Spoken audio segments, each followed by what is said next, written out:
사랑하고 존경하는 성도 여러분, 그리고 에베네셀 찬양대 대원 여러분, 하나님의 축복이 넘치시기를 축원합니다. 우리 성도님들의 가정과 일터와 자녀들에게 주의 영이 흐르시기를 주님의 이름으로 축복합니다. 오늘 본문의 말씀은 암송 구절입니다. 시편 23편, 우리가 너무나 잘 아는 이스라엘 최고의 왕 다윗의 시입니다. 이 시편 23편은 시편의 진주와 같은 시이다라고도 표현을 합니다. 다윗이 인생의 주인이자 인도자 되시는 하나님과의 절대적 신뢰와 보호 관계 안에서 얻는 그러한 축복을 노래하는 시입니다. 하나님과 자신을 목자와 양의 관계로 비유하여 노래합니다. 이 시 안에는 하나님의 신앙을 소유한 자가 하나님 안에서 누리는 삶의 평안과 만족, 그리고 영원한 종말론적 축복에 대해 공감을 나타내고 있습니다. 이 시는 다윗이 정치적으로나 경제적으로 왕국이 안정을 이룬 때에 지나온 삶을 회고하면서 지었을 것으로 추정되고 있습니다. 이러한 시를 통해서 우리가 생각해 볼 수 있는 첫 번째 말씀은 선한 목자 되신 주님을 따르는 자에게는 부족함이 없다라는 것입니다. 목자 되신 주님을 따르면 부족함이 없다. 오늘 본문 1절의 말씀 우리 다 같이 다시 한번 읽어볼까요? 함께 읽습니다. 여호와는 나의 목자시니 내게 부족함이 없으리로다. 아멘. 1절 말씀을 보면 시인은 여호와께서 자신의 목자이시기에 자기에게는 부족함이 없다라고 고백하는 그러한 시입니다.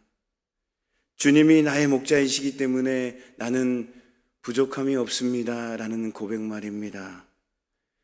이 말씀에서 부족함이 없다라는 말씀은 하나님의 돌보심을 받는 자의 상태를 나타내는 것입니다.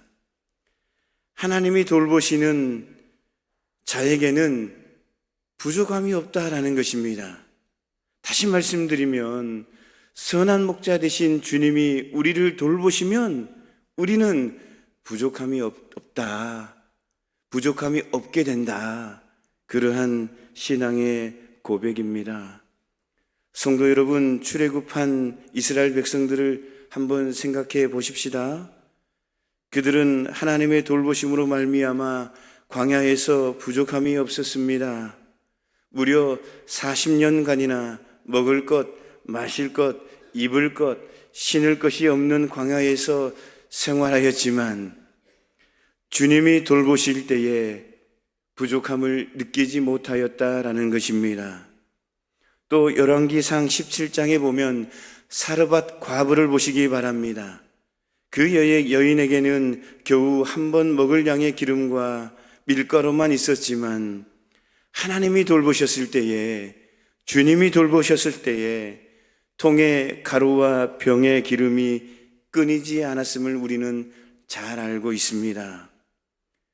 이렇게 하나님을 선한 목자로 삼아서 그의 돌보심을 받은 자에게는 부족함이 없게 되는 것은 하나님은 만물의 주인이시자 전능자이시기 때문인 줄로 믿습니다.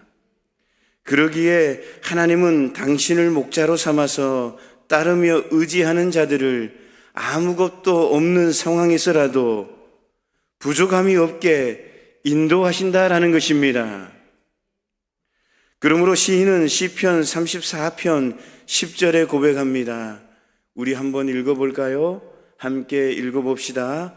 젊은 사자는 궁핍하여 줄일지라도 여호와를 찾는 자는 모든 좋은 것에 부족함이 없으리로다. 아멘. 실제로 하나님은 당신을 찾는 자에게 충분한 것으로 공급하여 주십니다. 그러므로 진정으로 하나님을 의뢰하는 성도라면 늘 만족한 삶을 살 수가 있는 것입니다. 하나님께서 좋은 것으로 부족함이 없게 채우시는데도 그럼에도 불구하고 만족한 삶을 살지 못하고 불평하는 삶이 있다면 그에게는 하나님의 공급하심이 부족한 것이 아니라 그 마음에 하나님이 채우시는 은혜에 대한 감사가 부족한 것입니다. 성도 여러분, 이스라엘 백성들이 광야에서 생활할 때에 하나님은 그들에게 부족함이 없게 하셨습니다. 하나님은 그들에게 먹을 것과 마실 물을 공급하여 주셨습니다. 흘러 넘치지는 않았지만 그들에게는 부족함이 없었습니다. 그런데 그들은 얼마간의 시간이 흐른 후에 식탁에 고기가 없다고 불평하였습니다. 무엇이 부족하여 불평한 것입니까? 하나님의 공급이 부족한 것이 아니라 마음의 감사가 부족하여 불평한 것입니다. 하나님은 지금도 우리에게 부족함이 없게 하십니다. 믿으십니까? 하나님이 지금 이 순간도 살아계심을 누리시기를 주님의 이름으로 축원합니다. 인간적인 눈으로 보면 누구는 풍성하고 누구는 모자란 것 같지만 사실은 누구나 다 부족함이 없다라는 것입니다. 그러므로 우리는 현실 가운데에 만족하는 삶을 살아야 될 줄로 믿습니다. 우리가 가진 것이 하나님께로부터 난 것임을 알고 그것으로 인하여 감사할 수 있어야 된다라는 것입니다. 하나님이 주신 것으로 만족할 줄 모르는 사람은 아무리 가져도 만족함이 없으며 궁핍함을 느끼게 합니다. 조금 전에 앞서서 말씀 나눈 것처럼 젊은 사자는 궁핍하여 줄일지라도 라고 말씀하고 있습니다. 젊은 사자는 사냥을 잘하는 힘센 사자를 말합니다. 그러나 젊은 사자는 자기가 원한다면 언제든지 사냥하여 포식할 수가 있습니다. 그런데 그러한 젊은 사자가 궁핍할 수 있다라는 것입니다. 왜 그렇습니까? 젊은 사자는 만족을 모르기 때문입니다. 오늘 물질 문명에 찌든 사람들을 보면 이렇게 젊은 사자와 같이 만족할 줄 모르며 많이 쌓아두고도 궁핍함을 느낍니다. 그러나 하나님을 아는 자, 우리 주님을 진정으로 아는 자, 그분이 좋은 것으로 채우실 것을 믿는 자, 그 상태에서 그러한 믿는 자는 그 상태에서 부족함을 느끼지 못한다라는 사실입니다. 빌립보서 4장 11절 말씀입니다. 우리 함께 읽어볼까요? 함께 읽습니다. 내가 궁핍함으로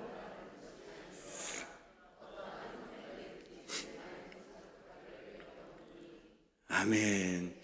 내가 궁핍함으로 말하는 것이 아니니라 어떠한 형편이든지 나는 자족하기를 배웠노라. 바울은 자신이 어떠한 형편에 처하든지 자족하기를 배웠다라고 하였는데 이는 하나님이 좋은 것으로 채우심을 믿었기 때문입니다.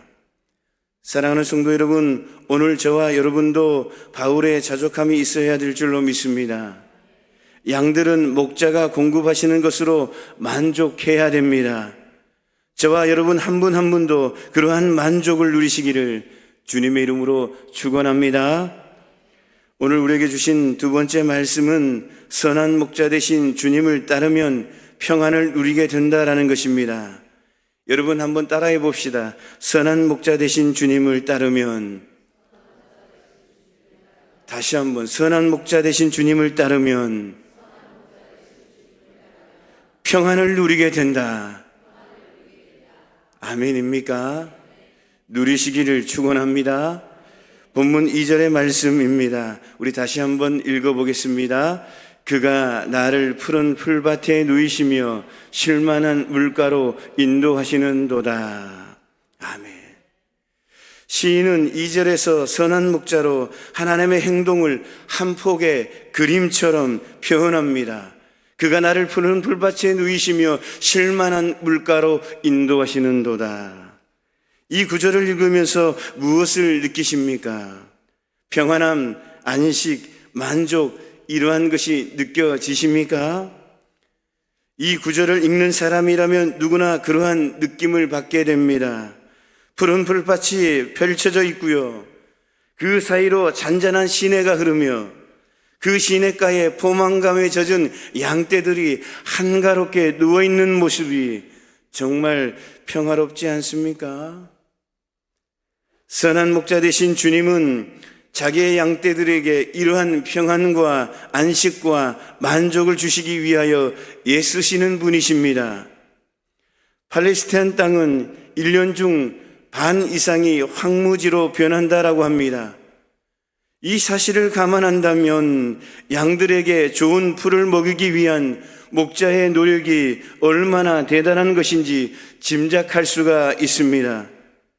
그리고 세찬 물결이 흐르는 시내로 인도하지 않으시고 양들이 안심하고 물을 마시고 쉴 수 있는 잔잔한 시내로 인도하는 목자의 섬세한 배려 또한 느낄 수가 있습니다. 양을 기르는 목자의 이런 행동은 양들에게 최고의 만족과 기쁨을 안겨줍니다. 더 이상 바랄 것이 없습니다. 그와 같이 하나님은 선한 목자로서 우리 인생에게 최고의 만족과 최고의 기쁨을 주기 위하여 애쓰고 지금 이 순간도 수고하고 있으신다라는 사실입니다. 요한복음 10장 10절 11절 말씀을 보면 예수님은 당신을 선한 목자라고 말씀하시며 당신이 이 세상에 오신 목적은 양들로 생명을 얻게 하고 더 풍성히 얻게 하기 위함이라고 말씀하셨습니다. 그리고 그 말씀대로 양들의 풍성한 삶을 위하여 예수님은 친히 자기 목숨까지도 버리셨습니다. 실제로 예수님은 당신에게 나오는 양들로 생명을 얻게 하고 더 풍성히 얻게 하는 선한 목자이십니다. 그리하여 누구든지 선한 목자 되신 예수님을 따르기만 하면 생명을 풍성히 얻고 만족과 기쁨을 누릴 수 있을 뿐만 아니라 평안을 누리게 된다라는 사실입니다. 사람들은 누구나 평안을 누리기를 원합니다. 그래서 나름대로 자신의 영혼이 안식할 것을 찾고 있습니다. 어떤 사람은 돈을 영혼의 안식처로 삼으려고 합니다. 또 어떤 사람은 강한 권력을 영혼의 안식처로 삼으려고 합니다. 또 어떤 사람은 명예를 영혼의 안식처로 삼으려고 합니다. 또 어떤 사람들은 세상적인 종교, 세속적인 종교를 영혼의 안식처로 삼으려고 합니다. 그러나 그러한 것들은 평안을 누리게 할 수가 없다라는 것입니다. 돈, 권력, 명예, 세상적인 종교, 이러한 것들은 모두 거짓 목자와 같습니다. 이러한 것들은 모두 거짓 목자와 같아서 평안히 쉬게 하지 못하는 것은 물론 궁극적으로 파멸에 이르게 한다라는 것입니다. 성도 여러분, 거짓 목자에게 맡겨진 양들을 한번 생각해 보십시오. 돈에 끌려다니고 명예에 끌려다니고 권력에 끌려다니고 세속적인 종교에 끌려다니는 그러한 양들을 한번 생각해 보십시오. 자기가 좋아하는 대로 따라가는 그러한 양들을 한번 보십시오. 세속적인 모습에 따라가는, 마치 거짓 목자에게 따라가는 것처럼 끌려가는 그러한 양들의 모습을 한번 생각해 보십시오. 그 양들이 평안하겠습니까? 순간적으로는 평안하겠지만 영원합니까? 영원한 안식이 있습니까? 돈에 끌려다니고 명예에 끌려다니고 권력에 끌려다니고 자기가 좋아하는 세속적인 세상적인 종교에 끌려다니는 그런 양들의 모습을 보십시오. 그 영혼이 영원합니까? 그 안식이 영원합니까? 궁극적인 결과가 무엇이겠습니까? 파멸 아닙니까? 거짓 목자는 양의 안위에는 도무지 관심이 없습니다. 거짓 목자의 관심은 오직 자기의 이기적인 탐심을 채우는 데 있습니다. 그래서 거짓 목자의 인도를 받는 양들은 흩어지게 되고 그로 말미암아 사나운 짐승들에게 잡아먹히게 되고 마는 것입니다. 이스라엘이 선한 목자 대신 하나님 대신에 거짓 목자들에게 자기를 의탁하였을 때에 그러한 때의 형편을 성경은 이렇게 말씀하고 있습니다. 예레미야 50장 17절 말씀에 한번 읽어볼까요? 이스라엘은 흩어진 양이라 사자들이 그를 따르도다. 처음에는 아수르 왕이 먹었고 다음에는 바벨론의 느부갓네살 왕이 그의 뼈를 꺾도다. 아멘. 성도 여러분, 그러므로 양과 같은 우리가 영혼의 안식을 누리려면 선한 목자 되신 주님을 따라가야 될 줄로 믿습니다. 우리가 돈에 쫓아가고 명예에 쫓아가고 권력에 쫓아가고 세상적으로 세속적인 종교에 따라가면 그 순간에는 좋지만 결국은 파멸입니다. 절대로 신앙이 성장하지 않습니다. 시간이 흐르지만 신앙의 연수는 차지만 1년이 지나고 3년이 지나고 5년이 지나고 10년이 지나고 20년이 지날지라도 어린아이와 같은 신앙뿐입니다. 절대로 신앙이 자라지 않습니다. 누려야 되지 않겠습니까? 하나님이 주신 진실한 축복을 누려야 되지 않겠습니까? 그러면 믿음의 분량이 자라야 되는 거예요.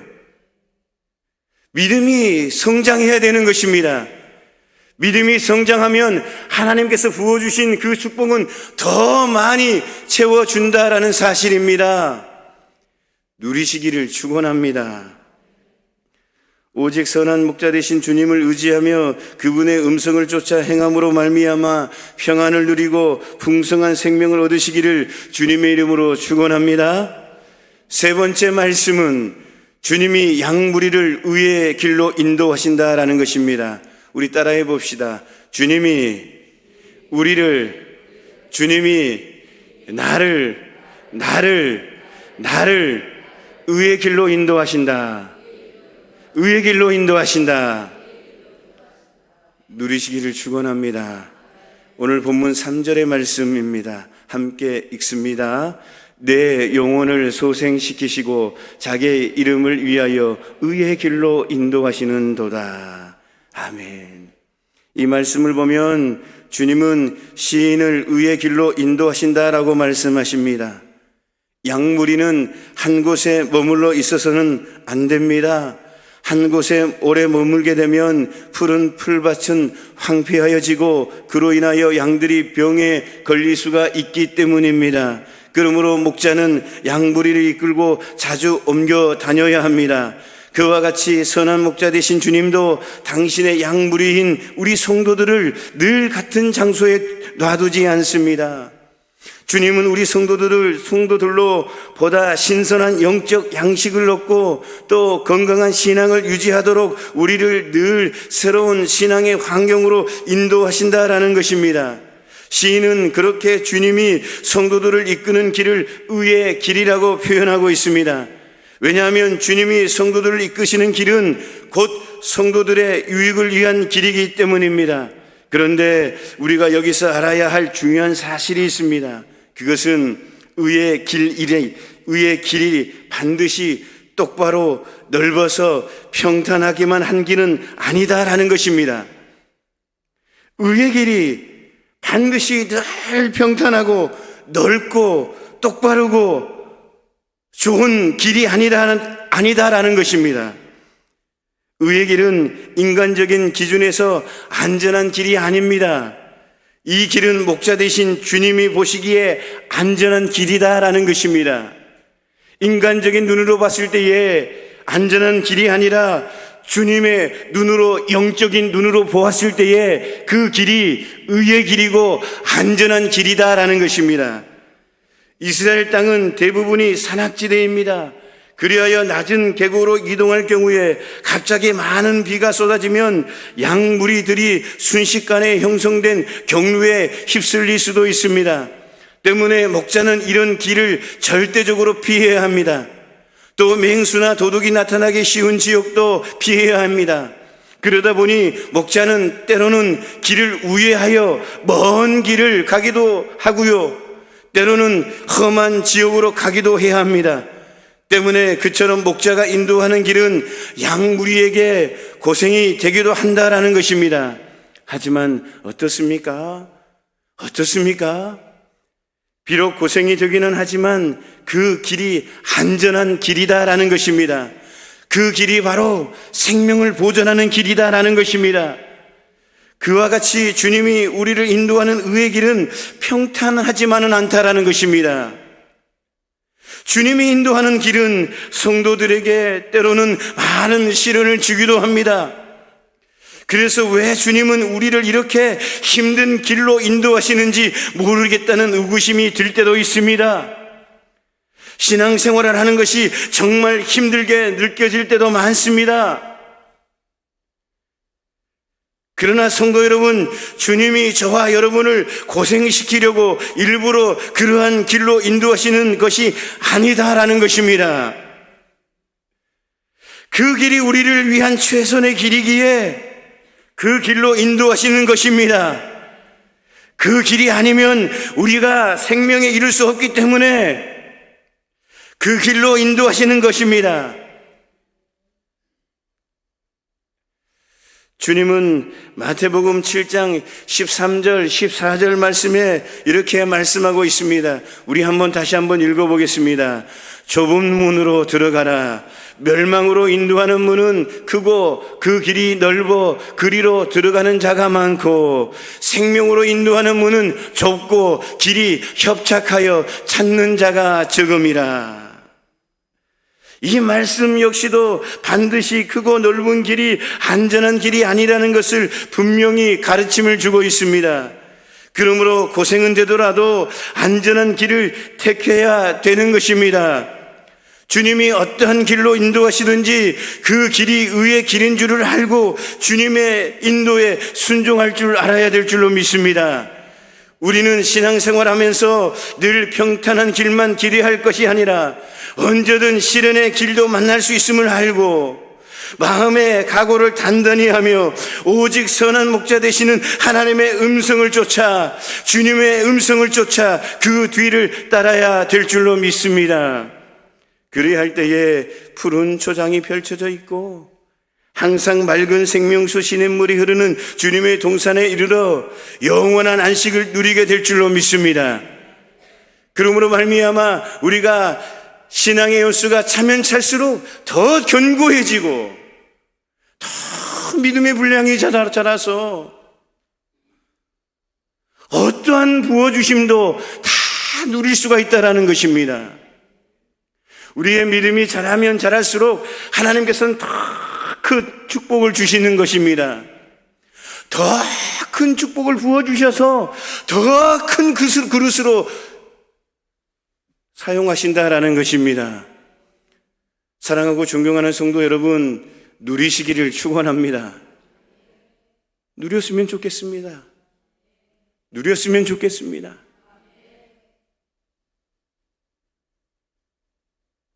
간곡히 소망하고 바라고 원하고 기도합니다. 우리 성도님들 한 분 한 분이 하나님께서 약속하신 축복을 반드시 누리시기를 주님의 이름으로 축원합니다. 마지막으로 죽음의 그림자가 드리워진 것도 주님과 함께라면 아무 문제 없다라는 것입니다. 우리 따라해 봅시다. 죽음의 그림자가 드리워진 것도 주님과 함께라면 아무 문제 없다. 믿으십니까? 본문 4절 말씀입니다. 우리 다시 한번 읽어봅시다. 시작. 내가 사망의 음침한 골짜기로 다닐지라도 해를 두려워하지 않을 것은 주께서 나와 함께 하심이라. 주의 지팡이와 막대기가 나를 안위하시나이다. 아멘. 아멘. 조금 전에 주님이 자기 양 무리를 인도하시는 의의 길은 반드시 평탄하게만 한 것은 아니라고 말씀을 나누었습니다. 그런데 다윗은 그러한 의의 길 가운데에는 사망의 음침한 골짜기, 사망의 음침한 골짜기도 있다라고 말하고 있습니다. 이는 아마도 팔레스타인의 지형상 깊은 골짜기를 지날 때에 깊게 드루어지는 그림자를 염두에 둔 표현인 것 같습니다. 이러한 길은 양들에게는 공포의 길이 될 수 있습니다. 만일 목자가 앞에서 인도하지 않는다면 두려움에 오도가도 못하고 방황하다가 그 자리에서 죽게 될지도 모릅니다. 어쩌면 사나운 짐승에게 희생될지도 모릅니다. 사실 이러한 곳에는 항상 맹수들이 약한 짐승을 노리고 있게 마련입니다. 그러나 목자가 인도하는 이상 양들은 이러한 사망의 음침한 골짜기를 지난다고 해도 두려워할 필요가 없습니다. 왜냐하면 사나운 짐승들이 나타난다고 해도 목자가 지팡이와 막대기로 사나운 짐승을 쫓아 자기 양들을 안전하게 지킬 것이기 때문입니다.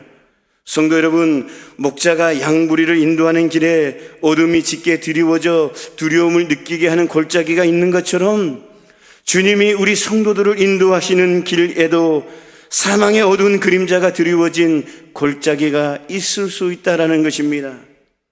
우리 앞에는 항상 푸른 풀밭과 쉴만한 물가만 있는 것이 아닙니다.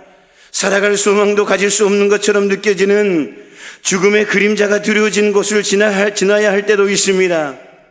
감당하기 어려운 슬픔과 힘에 부치는 고난을 당할 때가 있습니다. 한낮인데도 앞이 캄캄하고 땅이 꺼지는 듯한 충격을 겪을 때도 있습니다. 이럴 때 우리는 어떻게 해야 합니까? 선한 목자 되신 주님을 바라보아야 되지 않겠습니까? 우리와 함께 하시는 주님을 의뢰해야 합니다. 그래야 할 때에 우리는 두려운 사망의 그림자도 극복할 수 있는 것입니다. 오늘 본절 말씀에서 사망의 음침한이란 히브리어 언어로 보면 찰루마이트라는 단어를 사용합니다. 이 단어의 의미는 죽음의 그림자, 죽음의 그늘이라는 그러한 의미가 담겨져 있습니다. 다시 말씀드리면 사망의 음침한 골짜기는 사망의 골짜기가 아니라 사망의 그림자만, 사망의 그늘만 드리워진 골짜기다라는 것입니다. 하나님이 우리를 인도하는 길에는 사망이 기다리고 있는 것이 아니라 단지 사망의 그림자만 드리워져 있을 뿐이다라는 것입니다. 그러한 사망의 그림자는 우리를 두렵게 하고 우리를 고통을 주기도 하지만 정작 우리를 해하지는 못한다라는 것입니다. 그림자는 실체가 아닙니다. 사자의 그림자는 물지를 못합니다. 칼의 그림자도 찌르지를 못합니다. 그냥 그림자일 뿐입니다. 마찬가지로 사망의 그림자도 우리를 죽음에 이르게 하지 못한다라는 것입니다. 물론 죽음의 그림자가 드리워져 있다라는 것은 그만큼 죽음이 가까이 있다는 말입니다. 우리의 생명이 위기에 있다는 말입니다. 그러나 그것이 다입니다. 그것이 다입니다. 우리를 절대로 무너뜨릴 수가 없습니다. 우리를 해할 수가 없습니다. 왜냐하면 선한 목자 되신 주님이 우리와 함께 하시기 때문입니다. 주님께서 지금 이 순간도 우리를 주님의 지팡이와 막대기가 우리를 지키시고 돌보시고 보호하시고 인도하시고 함께해 주시기 때문인 줄로 믿습니다. 성도 여러분, 다윗의 인생이 얼마나 위태로운 인생입니까? 그의 인생에는 사망의 그림자가 드러진 때가 얼마나 많았습니까? 사울에게 쫓길 때에, 압살롬의 반역에 직면하실 때에 죽음 가까이에 이르렀습니다. 하지만 결국 그와 함께 하시는 주님으로 말미암아 안전할 수 있었습니다.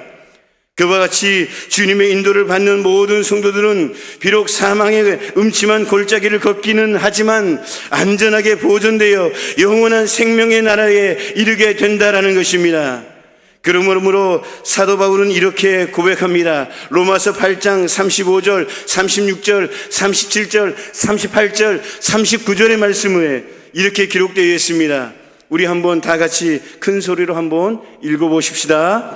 누가 우리를 그리스도의 사랑에서 끊으리요? 환난이나 곤고나 박해나 기근이나 적신이나 위험이나 가리랴. 기록된 바 우리가 종일 주를 위하여 중임을 당하게 되며 도살당할 양같이 여김을 받았나이다 함께 같으니라. 그러나 이 모든 일에 우리를 사랑하시는 이로 말미암아 우리가 넉넉히 이기느니라. 내가 확신하노니 사망이나 생명이나 전사들이나 권세자들이나 현재일이나 장래일이나 능력이나 높음이나 깊음이나 다른 어떤 피조물이라도 우리를 우리 주 그리스도 예수 안에 있는 하나님의 사랑에서 끊을 수 없으리라. 아멘입니까? 다른 어떤 피조물이라도 우리를 우리 주 그리스도 예수 안에 있는 하나님의 사랑에서 끊을 수가 없다라고 표현하고 있습니다. 누리시기를 축원합니다. 사랑하는 성도 여러분, 이런 확신을 가지심으로 어떠한 상황에서도 담대할 수 있기를 주님의 이름으로 축원합니다. 오늘 말씀 마무리합니다. 선한 목자 되신 주님을 따르는 자에게는 부족함이 없습니다. 누리시기를 축원합니다.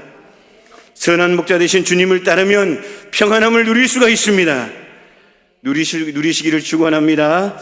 주님이 양무리를 의의 길로 인도하신다는 것, 그리고 죽음의 그림자가 두려워진 것도 주님과 함께라면 no problem, 아무 문제 없습니다. 누리시기를 축원합니다. 기도하겠습니다. 하나님 아버지, 오늘 말씀을 가슴에 새기기를 원합니다. 5월 가정의 달 두 번째 말씀입니다. 아버지 하나님, 오늘의 이 말씀을 새기며 한 주간도 승리의 삶을 살아갈 수 있도록 인도하여 주옵시고, 이 말씀이 살아 움직일 수 있도록 역사하여 주옵소서. 예수님의 이름으로 기도하옵나이다. 아멘.